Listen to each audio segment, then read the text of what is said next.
The little girl slept beside her mother's grave for 3 days. Then a silent horseman lifted her without a word. The prairie wind carried a chill that didn't care about grief, and the sky above the town of Dry Hollow hung low, heavy with grey. At the edge of a crooked cemetery just beyond the wooden chapel, beneath the gnarled limbs of a leafless willow tree, a small figure lay curled in the dirt. Her name was Lena. She hadn't spoken it out loud in 3 days, nor had anyone else. She hadn't eaten, hadn't moved much, only shifted slightly in her sleep, clutching a rolled shawl that had once belonged to her mother. The grave was fresh, the mound still damp. No marker stood, just a cross made of 2 sticks and a string, and even that had fallen sideways in the night wind. No mourners had lingered. The burial was quick, quiet, and without honor. No bell rang in her memory. No hymn was sung. Lena's dress, once pink with tiny roses, was now the color of earth and tears. Her boots didn't match. One belonged to her mother, far too big, the other to herself, cracked and nearly soulless. She had not cried since the first night, not because she hadn't wanted to, but because her tears had run dry under the sun. She simply stayed, as if her little body knew that to move on was to forget. People from the town passed by from a distance. They whispered, some with pity, others with scorn. "That's the girl from the river cabins," someone said. "Daughter of that woman who never went to church," another added. "She'll be taken in soon," muttered a third, though no one knew by whom. But no one came. Not the preacher, not the doctor, not even the woman from the bakery who had once handed Lena a scone in silence. The sun dipped behind the hills on the 3rd day, casting a golden glow across the dry plain. Dust danced in the light. A figure appeared on the horizon. He rode slowly, deliberately, like someone who had no interest in arriving anywhere quickly, or at all. The man wore a long, sun-bleached coat and a wide-brimmed hat that cast shadows across his face. His horse was tall, black as a coal seam, and silent as its rider. The town recognized him immediately. They had no name for him, only rumors. He didn't speak, never had. They called him the Silent Horseman. He tied his horse by the cemetery gate and walked the rest of the way. His boots crunched softly over dry grass and brittle leaves. He stopped a few feet from the child, standing still long enough for a pair of sparrows to flutter past his shoulder without fear. Lena stirred slightly, her fingers still curled around the edge of her mother's shawl. She didn't look up. The man crouched down slowly, not to speak, not to comfort, simply to see her better, the way one might look at a wounded animal, not with judgment, but with quiet understanding. His eyes fell on the cross, then on the girl. His jaw tightened, and then, without ceremony or words, he lifted her, one arm beneath her knees, the other at her back. She did not resist. Her head fell against his chest. Her breath was shallow, her body weightless. The townspeople watched from their porches and windows. Some gasped, others turned away. None interfered. He carried her past the chapel, past the saloon, past the general store with the broken sign. No one dared stop him. He rode out of town with her in his arms, her small frame wrapped against his coat. The horse's hooves echoed over the dry earth like a hymn for the forgotten.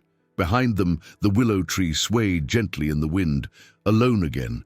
And so it began, not with a word, but with an action, a choice, a burden accepted in silence. The ride from Dry Hollow was long and silent. Lena drifted in and out of sleep, lulled by the rhythm of the horse and the warmth of the coat wrapped around her. The man never looked back at the town. He held the reins with one hand, her frail body with the other, guiding the horse north along a trail few remembered and fewer dared to follow. As dusk turned to night, the land rose into hills and pines. The air sharpened. Coyotes cried from somewhere far off. The man, Cole, led his horse up a narrow pass, then dismounted near a crooked wooden cabin tucked into the slope of the land. Smoke hadn't curled from its chimney in weeks. No one waited inside. He opened the creaky door with a push of his boot and stepped into the shadows. The cabin smelled of pine, leather, and old iron. A rifle rested by the hearth. A single bed lay in the corner, neatly made. He laid Lena on it without a word. She stirred, barely opening her eyes. He knelt beside a trunk, pulling out a thick wool blanket and wrapping it around her legs. Her fingers were cold, her lips cracked. In the dim light of the lantern he lit, her cheeks looked sunken, her lashes heavy with dust. He stoked the fire until it crackled, then poured water into a dented pot. As it heated, he dropped dried herbs into the water, lavender, something bitter, and bark. He filled a small wooden bowl and sat beside her. She stared at it for a moment. Then, slowly, she sat up and drank. Cole didn't speak. He simply watched. The next morning, sunlight crept through the gaps in the wall. Lena awoke to the smell of oats. She blinked at the ceiling, unsure of where she was. Her first instinct was to call out for her mother, but the name stopped in her throat like a stone. She sat up slowly and saw Cole outside, chopping wood with steady, deliberate strikes. His coat was folded over the railing. He wore a dark shirt and suspenders, sleeves rolled to the elbows. A long scar curled from his jaw to the base of his neck, an old wound that caught the light and told a story he never would. Inside, Lena walked to the wooden table. A bowl of oats sat waiting, steam still rising. Beside it, a small tin spoon, a single wildflower in a cup. No one had made her breakfast in days, maybe longer. She ate quietly, eyes drifting to the window where the stranger moved like a machine, precise, emotionless. She wondered if he'd speak today. He didn't. 2 days passed. Cole brought her to the stream to wash her face, showed her how to brush the horse, how to gather kindling. At night, she sat on the porch steps while he sat on a log nearby, sharpening a blade or mending a saddle strap. Still, not a word between them. On the third morning, Lena woke to find her tattered dress folded neatly at the foot of the bed, freshly washed. Her mother's shawl rested atop it, the edges no longer caked in dirt. She pressed it to her face. It no longer smelled like the grave, but like smoke and pine. She didn't cry, not yet, but something in her chest loosened. That afternoon, while Cole tended to the firewood, Lena wandered to a crate near the hearth. Inside, she found old tools, rope, a worn Bible with its spine cracked, and tucked in the back a stack of yellowed envelopes. Letters. Most were unopened, but one, still sealed, bore a name she recognized, her mother's.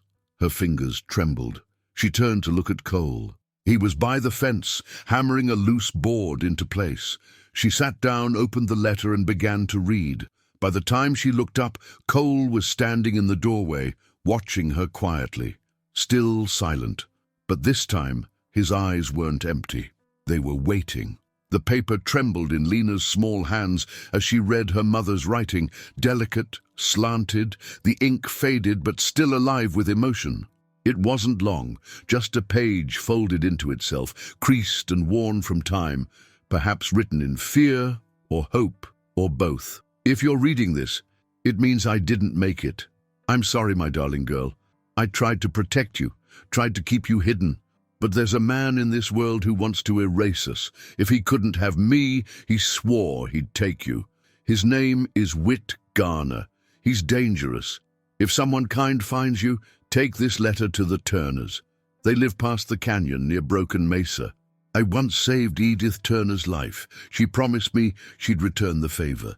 Tell them your name. Tell them who you are. You're Lena Mae Donnelly, and you are loved.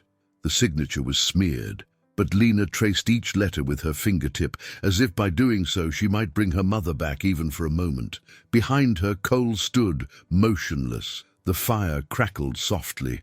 The air in the cabin felt thicker somehow. Lena didn't turn around when she spoke. "My name's Lena," she said, barely louder than a whisper. It was the first time she'd said anything since the grave. Still, Cole said nothing. He just nodded once, slowly, and walked past her to toss another log on the fire. The flames rose with a low groan. He handed her a wool-lined coat from a peg by the door, then pointed toward the saddlebag in the corner.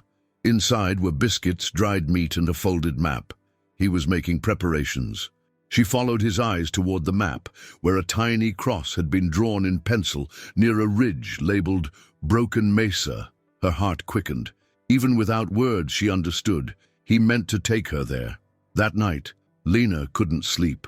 She sat upright in the bed, staring at the flickering shadows on the ceiling. The letter lay folded beside her heart, tucked under her pillow.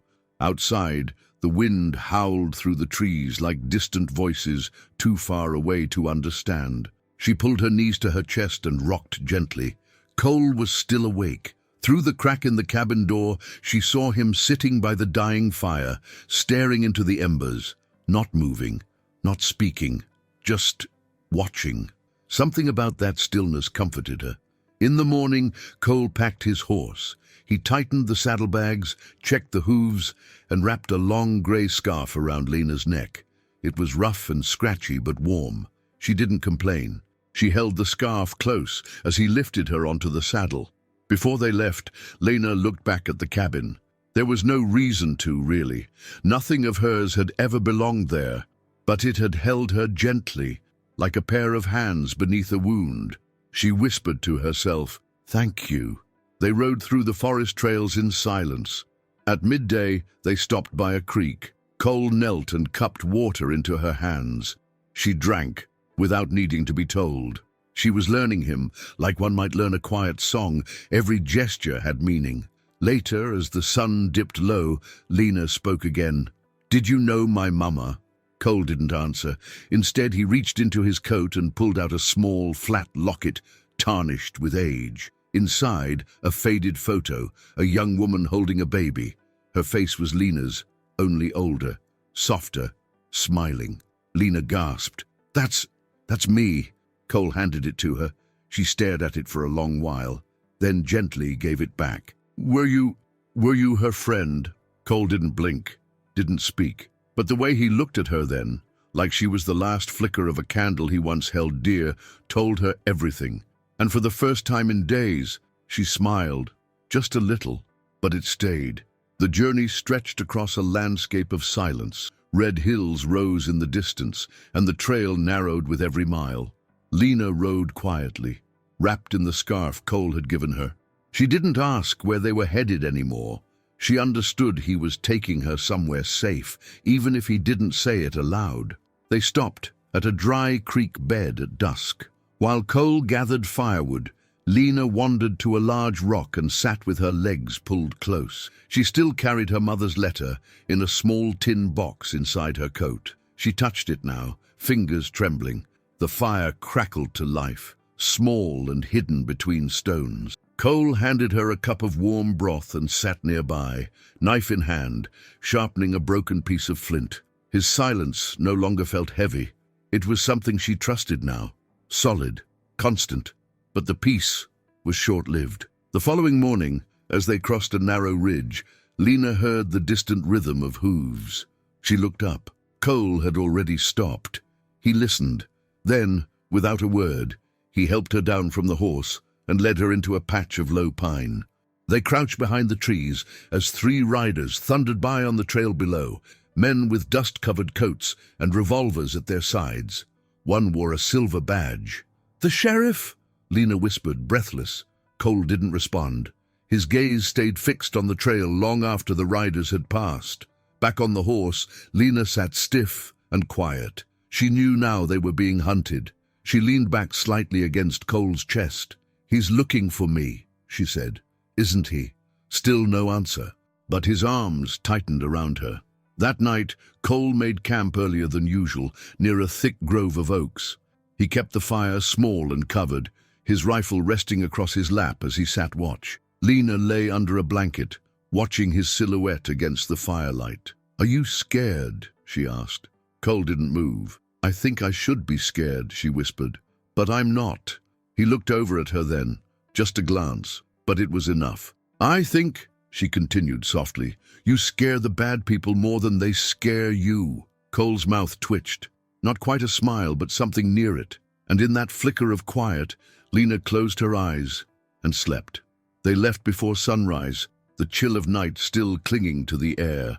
Cole didn't speak a word, but his shoulders were tighter, his hand never far from the rifle strapped to his saddle. Lena sensed the change. She'd grown used to his silence, but this was different. Not quiet like peace, quiet like a storm about to break. They rode hard for several hours, weaving through narrow trails where sagebrush clawed at their boots and deer scattered through the brush. When they reached the edge of a shallow creek, Cole stopped. He dismounted and lifted Lena gently, guiding her to a flat rock near the water. She watched as he led the horse through the stream, then used a pine branch to sweep away any trace of their crossing. He covered the ground behind them with scattered leaves and broken twigs, then stepped back to check his work. Lena wrapped her scarf tighter. "You think they're close?" Cole gave a single nod, just once. She didn't ask more. She didn't need to. They followed a narrow path into a dense birch grove, where light filtered in soft gold stripes between white trunks. Cole moved cautiously, ears tuned to every snap of twigs or change in the wind. When a hawk screeched high overhead, Lena flinched. Cole didn't. They stopped to rest just past midday, beneath a natural overhang of rock. Cole handed Lena a strip of dried meat and poured water into a tin cup. She ate in silence, feet dangling from the ledge. "Do you think they'll believe me?" she asked suddenly. Cole paused, then without a word, reached into his coat and pulled something wrapped in a piece of flannel. He handed it to her. She unfolded the cloth, a silver locket, scratched and dull. Inside, 2 faded photos. One of her mother, younger and smiling. The other of a baby with wide eyes and a bow in her hair. Lena gasped. "That's me," she whispered. "That's really me." Her fingers trembled as she closed the locket. She held it to her chest, like it was the only solid thing in a world full of questions. Cole stood and scanned the horizon. His eyes were always searching, always one step ahead of danger. He walked a few yards to check the trail again, then came back and stirred the fire low. That night, they slept beneath a dead tree split by lightning. The charred bark still smelled faintly of smoke. Cole laid out his coat and placed his rifle across his knees. Lena curled up nearby, locket clutched tight in her hand. She stared into the stars. "I don't remember what her voice sounded like," she said. "Not really." No reply. "But I remember her hands. They were always warm even when she was sad." The fire popped once. Cole didn't speak. But he reached out slowly and placed a worn blanket over her shoulders. And in that silent gesture, she felt safer than she had in weeks. The first signs of the Turner land came at dusk. A broken fence line swallowed by tall grass, an old wagon wheel half buried in red earth, and the skeletal remains of a windmill creaking in the breeze. Cole slowed the horse as they approached the hill. At the top stood a lonely house, leaning slightly, its roof patched with tin and canvas. Smoke curled weakly from the chimney. Lena squinted toward it. "Is that where we're going?" Cole gave a short nod. As they rode closer, Lena noticed chickens pecking near the porch and a patch of dying vegetables fighting for space in a dry garden bed. An elderly woman stepped into view. She wore a long grey dress and used a cane. Her eyes were pale and cloudy, blind, but her head tilted as if listening to their footsteps before they even reached the gate. Cole dismounted and helped Lena down. Then gently he placed the reins in her hands and walked forward alone. The woman's voice was thin but steady. "Not many riders come up this hill without purpose." Cole removed his hat and held it to his chest. The woman took a slow breath. "And I can smell her on you, the child." Lena stepped forward. "I'm Lena Mae Donnelly," she said, clutching the letter in both hands. "My mama was June. She told me to find Edith Turner. She said you'd know." Edith's cane tapped once, then again as she approached. She stopped just before Lena, her clouded eyes trembling. "June Donnelly," she murmured. "She saved my life 30 years ago, took a bullet for me in the middle of a bank fire. Folks said she was crazy. I said she was brave." Lena held out the letter. Edith took it with slow, careful fingers, pressing the paper to her chest before tucking it into her apron. "If you're her blood, then you've got a place here." She turned toward the porch. "Come inside, both of you, before the wind changes." The house smelled of wood smoke and lavender. Everything inside was old but cared for. Quilts lined the walls. A small fire crackled in the stone hearth. Lena sat at the edge of a worn couch while Edith poured water from a kettle. Cole remained near the door, rifle resting by the wall. Edith glanced his way. "You're quiet. I like that. Most men who talk too much can't be trusted." Then she looked at Lena. "But there's something you need to know, child." Lena sat up straight. "That man who hunted your mama, Garner, he's still alive, still rich, still angry. And if he learns you're here, he'll come, just like before." Cole's eyes narrowed. Lena didn't speak. She didn't cry. She only nodded. She was her mother's daughter, after all. Cole spent the next morning walking the property line, studying every gap in the fence, every soft patch of dirt where hooves might land unnoticed. He didn't say much, but his actions spoke clearly. He was preparing. Lena watched him through the front window, her hands wrapped around a cup of warm tea. Edith sat in her rocking chair by the fire, knitting slowly, her blind eyes unfocused but sharp in memory. "He's got war in his bones, that one," Edith murmured. "Men like him carry silence like a blade."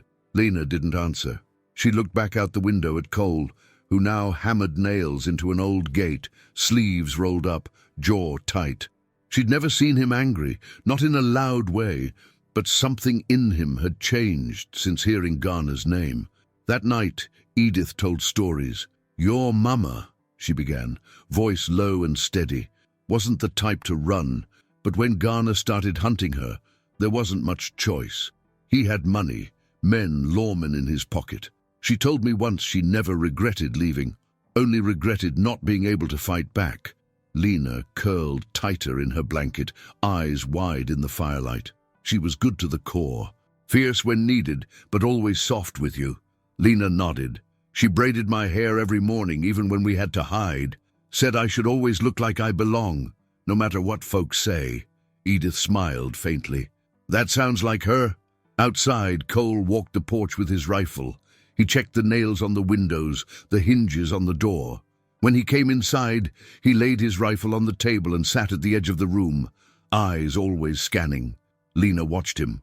She wanted to ask why he was helping them, why he hadn't left her by the road like everyone else might have, but the question stuck in her throat. She didn't want to break whatever quiet bond had grown between them. Instead, she whispered, "Do you think he'll come, Garner?" Cole looked up. For the first time, he spoke, barely more than a whisper. "Yes." Lena's breath caught. Then Cole turned to the fire. "But not tonight." It was the first sentence she'd ever heard from him, and somehow it made her feel stronger. She lay down near the hearth, heart beating steady, hands wrapped around her mother's locket. If Garner came, she wouldn't hide this time. She had people now, a blind woman with a past, a silent man with scars, and she was no longer alone. The wind changed at midnight. Cole felt it before the first sound reached his ears, a shift in the air, colder and tighter. He stepped off the porch without a coat, boots barely touching the ground. His eyes scanned the valley beyond the trees. No movement, no light. Then, a flicker. Far off, near the old cattle trail, a lantern swung briefly in the dark. Then another. He counted 4, maybe 5, all coming slow, deliberate. He went back inside. Edith had not moved from her chair, but her hands had stopped knitting. "They're here, aren't they?" He nodded. Lena sat upright on the couch, her eyes wide and alert. She already had her coat on, boots laced. "What do we do?" she asked, voice calm. Cole didn't answer with words. He knelt and handed her the small rifle he had cleaned the night before. It was old, but dependable. Lena took it with both hands, nodding once.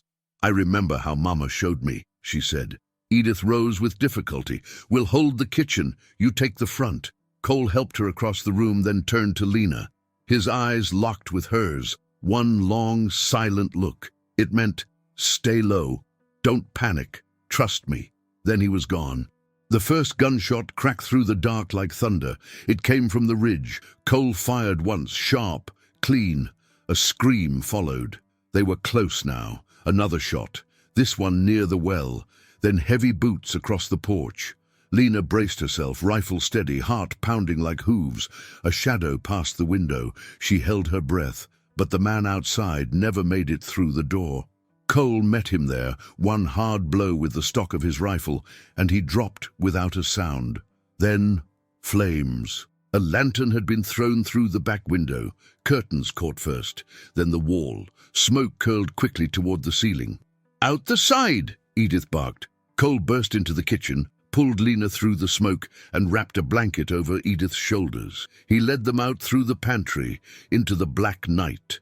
The house lit up behind them, orange against the stars. Lena turned to look back. Tears filled her eyes, not from smoke, but from watching the only safe place she'd known burn. Cole touched her shoulder. She turned. "We'll build again," he said, and for the second time, he spoke. Lena nodded, chest rising slow and deep. Not all fires destroy. Some clear the ground for something new. Morning brought silence. Smoke still curled above the blackened skeleton of the Turner house. What hadn't burned was broken. Edith sat on a stump, hands folded over her cane, staring toward the rising sun, though her eyes could no longer see it. Lena stood beside her, soot on her cheeks, locket still warm against her chest. Cole didn't speak. He sat apart, wiping blood from a shallow cut on his arm. The sheriff's men had retreated in the night, dragging their wounded, but not before one had recognized him. Garner's man, the one with the silver badge. By noon, the town knew. By evening, they came.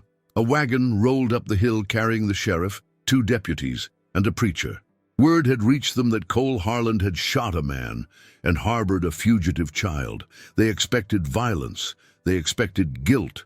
What they found was a girl covered in ash, standing in front of an old blind woman like a guard dog, and a silent man who didn't run. "He's dangerous," the sheriff barked. "Always has been. Spoke only once in court. Walked out without a word when they cleared him. That kind of man ain't right." Lena stepped forward. Her voice was clear, unshaking.